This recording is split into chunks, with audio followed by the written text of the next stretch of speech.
A quiet street. A stalled evening. And then she pulled up, my friend's sister, all calm grace behind the wheel, and asked, "You look lost, need a ride home?" I had no idea that one ride would change everything. The evening had slipped into that soft in-between hour when daylight fades but the street lamps haven't fully claimed the sidewalks yet. The sky was the color of watered-down ink, streaked with the last faint blush of sunset. I stood at the edge of the parking lot, hands in my jacket pockets, trying to decide whether to walk the 2 miles home or call a cab I couldn't really afford. The chatter of my friends still echoed from the house behind me, but the night outside felt hushed and strangely intimate, like a held breath. A low hum of an engine rose from down the street. Headlights washed over the pavement, then slowed. The car eased up next to me, window gliding down with a smooth electric sigh. Warm light spilled from the dashboard, casting a soft glow over the driver. And there she was, my friend's sister. She was older than me, though it wasn't something you noticed first. What you noticed was how composed she seemed, her shoulders relaxed, one hand resting loosely on the wheel. Her dark hair framed her face in soft waves, and the corners of her mouth tipped up in a half-smile that managed to be both curious and kind. "You look lost," she said, her voice low and even, carrying a hint of playful teasing. "Need a ride home?" For a moment I just stood there, caught between embarrassment and relief. We'd met a handful of times at my friends' gatherings, exchanging polite hellos, but never alone like this. Now her eyes, a muted hazel that caught glints of the streetlight, held mine with patient steadiness. I felt a small jolt, like the moment you step from cool air into a warm room. I gave a quick nod, stepping closer. The scent of her car drifted out, something faintly floral layered over the leather seats. As I opened the passenger door, my fingers brushed the smooth metal handle slick from the mist beginning to fall. I slid inside, the cabin immediately warmer, cocooned from the chill outside. She shifted the car into gear, glancing at me with that same small smile, and I caught a glimpse of her profile lit by the instrument panel, graceful neck, a soft line of concentration between her brows. "Buckle up," she said gently, and I did, feeling strangely like a younger version of myself being looked after. The car began to move, tires whispering on damp pavement. For a heartbeat, neither of us spoke. Only the soft hum of the engine and the rhythmic swish of the wipers filled the space. And in that small silence I sensed something different, not just a favor from a friend's sister, but the start of a conversation neither of us had yet put into words. The car rolled forward with a low, steady hum, pulling us away from the glow of the house and into the quieter stretch of neighborhood streets. The world outside became a wash of muted colors, storefronts closing for the night, streetlights casting long pools of amber across the pavement. Inside the car it felt different, softer, as if we had stepped into a pocket of time where the noise of the evening couldn't quite reach us. At first the ride was filled only with the familiar sounds of motion, the soft swish of the wipers brushing away a fine mist, the steady rhythm of the engine, a faint melody from the radio playing at low volume. She adjusted the dial without looking, and the faint strains of an old song filled the cabin. I noticed her perfume again, jasmine with a hint of something warmer, like cedar, and it blended with the faint scent of leather and rain. She was driving with one hand on the wheel, posture relaxed but precise, her gaze attentive on the road. The other hand rested loosely near the gearshift, fingers tapping in time with the music. I found myself watching the subtle movements of her hands, the quiet confidence in the way she handled the car. It wasn't just competence, it was grace. "How's school going?" she asked after a while, her voice carrying over the hum of the engine. It wasn't a casual question thrown out to fill silence. It had weight, as if she genuinely wanted to know.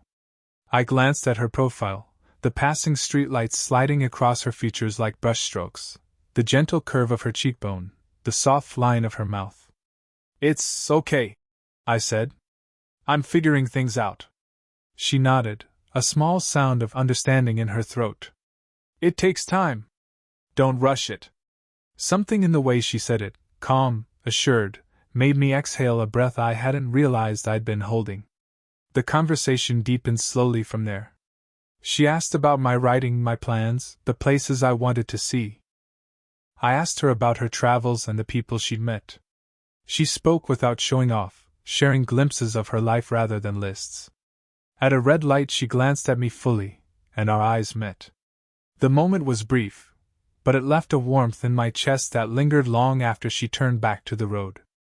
As I shifted in my seat, my fingers brushed the edge of the radio knob just as she reached to lower the volume.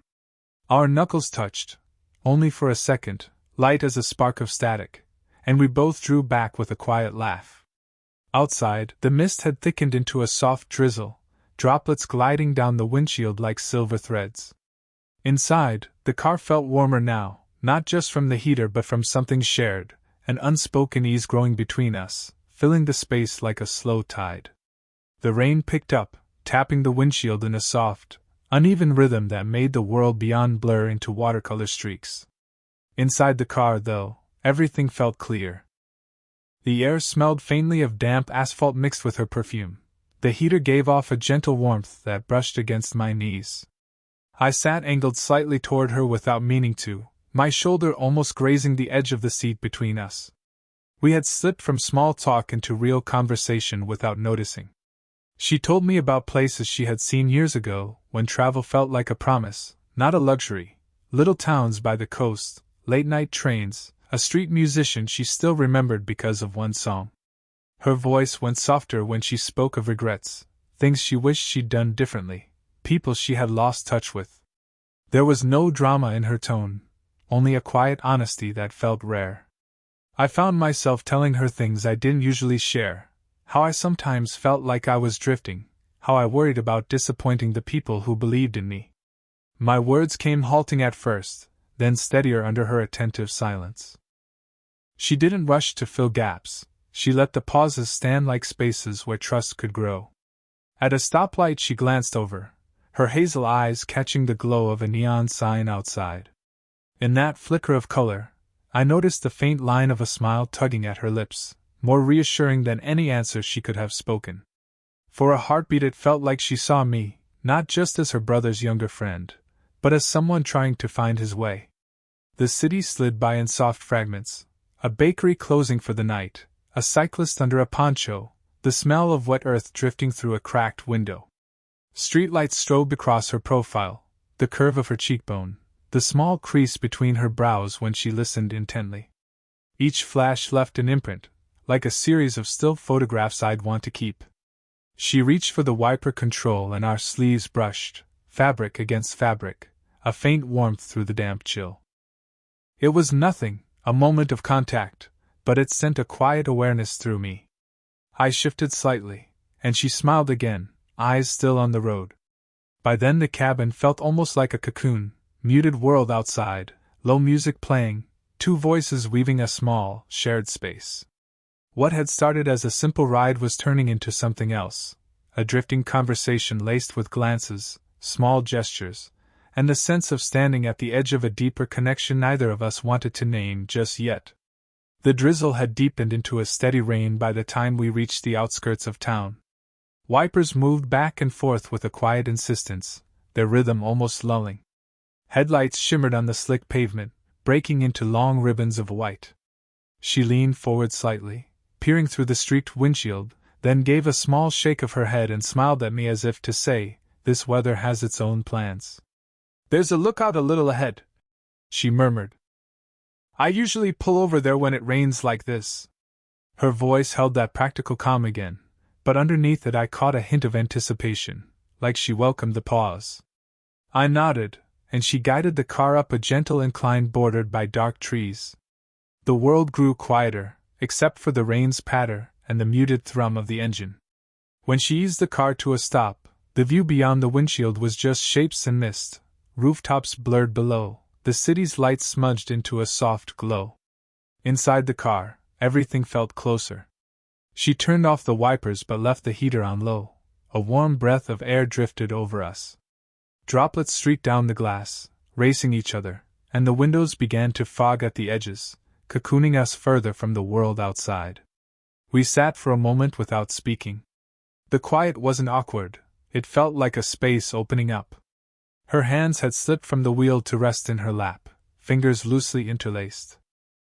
I could see the fine lines of rainwater on her coat sleeve, the way a single curl of hair had come loose and clung to her cheek. She noticed me looking and gave a small, rueful laugh, brushing the strand back behind her ear. "It's strange," she said softly, "how life feels different up here. Slower." I found myself agreeing. My own voice came out quieter than I expected. "Like you can breathe for a second." She turned her head then, eyes meeting mine in the dim glow from the dashboard. They were steady but not guarded, and for a heartbeat it felt as though we were the only two people left in the world. The rain filled the pause, a muted percussion. I reached toward the glove box to get a napkin when I noticed a small packet of tissues there. As I passed it to her, our fingers grazed. Her skin was warm despite the dampness, a subtle current running between us. Neither of us withdrew immediately. The contact was small, but it lingered in my chest like an echo. She smiled, a gentle, unhurried curve of her mouth, before looking back at the blurred city lights. Outside, the rain kept falling, but inside the car, something quieter and deeper was beginning to take shape, like a low tide creeping in unnoticed. The rain softened into a gentler patter, as if even the weather sensed the quiet that had settled over us. The heater whispered low, filling the car with a steady warmth that contrasted with the cool mist curling along the windows. Outside, the city lights shimmered in blurred halos. Inside, our voices had dropped to the same intimate register as the rain, soft, unhurried, carrying more meaning than volume. She sat angled slightly toward me now, one elbow resting on the edge of the door, her other hand still loose in her lap. A stray curl had fallen forward again, and this time she didn't brush it back. Her profile looked softer in the dim light, not the confident hostess I'd seen at her brother's parties, but someone more open, more human. "I don't usually talk like this," she said quietly, eyes on the glass instead of on me. "People think I'm sure of myself. But it's just easier than explaining when I'm not." Her voice caught faintly, a small crack that wasn't weakness but honesty. She turned her head a little, as if gauging whether she'd said too much. I felt the instinct to reach out, to let her know she wasn't alone, but stayed still for a breath, letting the space feel safe first. "I know what you mean," I said after a pause. "I spend half my time acting like I know where I'm going. Most of the time I don't." She let out a small laugh, not a dismissive one but a soft exhale of relief. "So it's not just me." I shifted slightly closer, the seat creaking under the movement. My sleeve brushed hers, fabric against fabric, and she didn't move away. She turned to face me fully now, her eyes luminous in the dashboard's glow, lips parted as if she wanted to speak again but wasn't sure how. "You're easier to talk to than I expected," she said at last. "I guess I thought of you as just—" She trailed off, shaking her head, a rueful smile forming. "Never mind." I let a faint smile rise in answer. "Just your brother's friend?" She nodded, biting her lip in a way that made her look suddenly younger. "But you're not just that, are you?" Something in the way she asked it left a warm ache in my chest. I reached for the small packet of tissues still between us, offering it wordlessly. When she took it, her fingers brushed mine, warm, steady, a quiet reassurance of their own. The rain's rhythm softened further, a muted percussion under the weight of what had just been said. For the first time all night, either of us felt the need to fill the silence. It hung there, not empty but full, like a bridge just starting to form between two places that had been separate for a long time. By the time the rain had settled into a soft mist, the windows were filmed with a faint fog.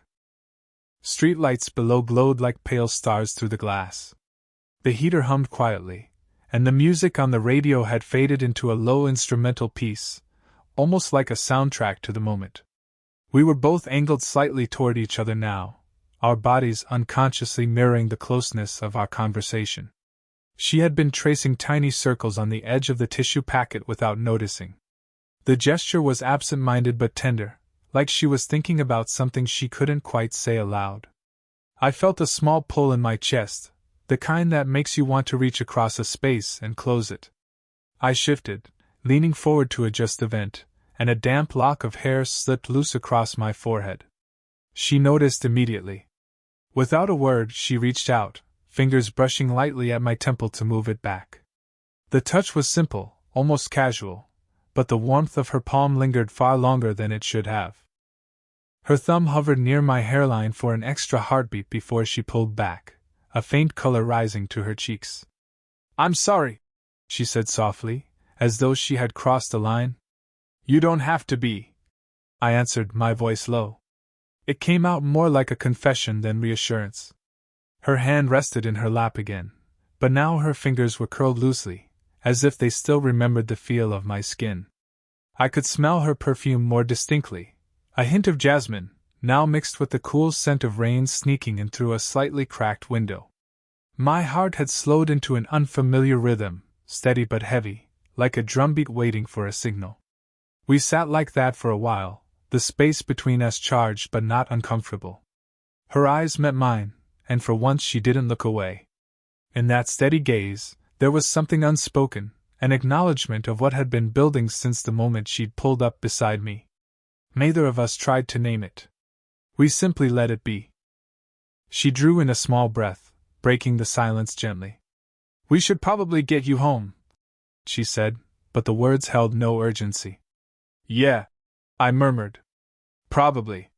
When she started the engine again, her hand brushed my knee lightly as she reached for the gearshift, a fleeting contact, like punctuation at the end of an unspoken sentence. Outside, the mist swirled across the windshield. Inside, the warmth between us felt like a soft, low flame. Whatever was happening, it wasn't rushed. It was simply unfolding, one small, careful gesture at a time. The car wound back down from the overlook, rain misting lightly against the windshield. The city's glow drew closer again, street by street. Neither of us spoke much on the way. The quiet wasn't strained but thoughtful, as if the night itself were helping us sort through what had passed between us. Her hand stayed on the wheel, fingers drumming softly in time with the low music. I could still feel the ghost of her touch at my temple, a gentle echo I didn't want to lose. By the time we reached my neighborhood, the drizzle had almost stopped. Pavement gleamed wet under the streetlights, reflecting amber pools of light. She slowed near the curb in front of my building, shifted into park, and turned off the engine. The sudden hush wrapped around us. Only the sound of cooling metal and a single drop of rain sliding down the windshield broke the silence. For a heartbeat we stayed seated, either reaching for the door handle. She glanced at me then, her hazel eyes softer than they had been all night. "I'm glad I saw you out there," she said quietly. "You looked like you needed a ride." I smiled, feeling a small laugh rise and fade. "I think I needed more than a ride," I admitted. My voice surprised me. It sounded steadier, more certain than I felt. Her lips curved into a faint, knowing smile. "Well, for what it's worth, I like the company." Something loosened in my chest at that. Without overthinking it, I reached for her hand. She let me take it, her fingers warm and sure against mine. It wasn't a long, dramatic gesture, just a simple connection, palm to palm, a silent thank you. She squeezed gently before easing her hand free, eyes flicking to the apartment building as though to give me space. "Can I at least make you tea?" I asked, half shy, half hopeful. "As a thank you for the ride?" She hesitated, not out of discomfort but deliberation, then nodded slowly. "Tea sounds nice." We got out together. Cool night air brushed our faces, scented with wet pavement and lilacs from a nearby hedge. I walked a step ahead to open the door, and she followed, her coat swaying softly. On the porch light's glow, she paused beside me. For a brief moment she reached out, brushing her fingertips across the back of my hand, a small, unhurried touch that said more than words could. Inside, the hallway smelled of warm wood and old books. We stepped in quietly, still carrying the night's softness with us. The door closed on the cool air outside, leaving us in a space that felt like a beginning, not an ending, two people who had shared a ride home and found, somewhere along the way, a gentle opening toward each other.